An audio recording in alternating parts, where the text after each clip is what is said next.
Понякога е добре човек да чуе нешто хубаво за себе си. Това не се случва често, но когато се случи, човек се исправя ветрешно и си мисли, че някой го вижда и го взема на сериозно. Когато чуеш, че си светлина, сол или квас, това звучи като похвала и като потвърждение, че животът ти има смисъл и че без теб нещо би липсвало. Така се възприемат тези думи в началото. Човек се чувства забелязан и оценен. С времето обаче идва друга мисъл. Колкото повече размишляваш върху това, толкова по-ясно разбирам, че Исус не казва тези думи, за да ни накара да се чувстваме добре. Той ги казва, за да ни подготви за нещо, което не е лесно.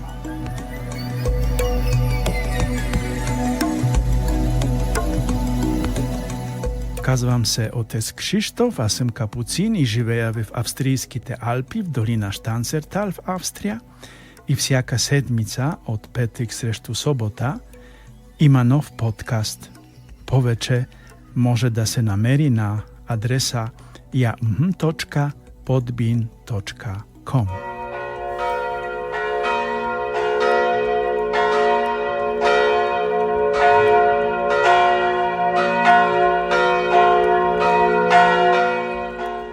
За такива обикновени хора е говорил Исус, когато е мислел за своята църква. За хора, които работят, имат семейства и се опитват да живеят честно. На тях е казал, че са светлина на света, сол на земята и като квас в тестото. Това се случва с удоволствие, защото всеки иска да знае, че животът му има значение. Но ако погледнем спокойно, ще видим, че това не са похвали, а описания на труд и отговорност.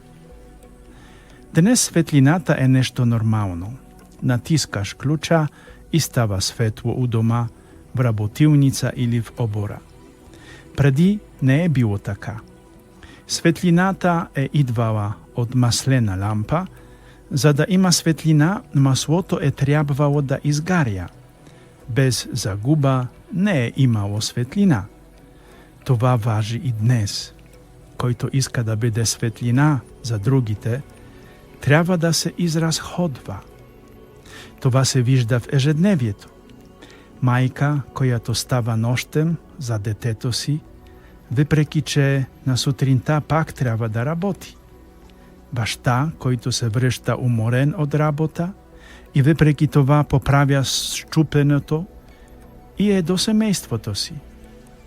Човек, който има свои проблеми, но не се обръща с гръб на чуждите. Светлината винаги струва нещо. Ако не струва нищо, тя е само украса. Солта е подобна.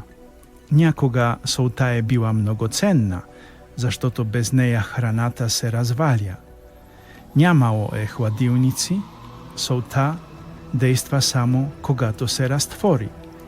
Не когато е отделно, а когато влезе в храната. Не се вижда, но веднага се усеща, ако я няма. Така е и с човека. Ако иска да бъде нужен, не може само да стои отстрани. Трябва да влезе в живота на другите, в тяхната умора и грижи. Солта не пита дали ще бъде забелязана. Тя просто върши работата си. Квасът действа тихо и бавно. Никой не го вижда, но без него хлябът не става. Всеки, който е месил хляб, го знае. Това е добър образ за хората, които вършат своето всеки ден без шум. Някой се грижи за болен, някой работи честно цял живот, някой мисли за самотния си съсед. За тези хора не пишат вестниците, но без тях всичко би се разпаднало. Светлината, солта и квасет имат нешто општо. Светлината изгарја, солта се растварја, а квасет исчезва во тестото. Всичко това има смисел само ако човек не живее само за себе си. Това не е лесно и струва време и сили. Без това тези образи стават празни думи. Днес много се говори за себе си и за лична реализација.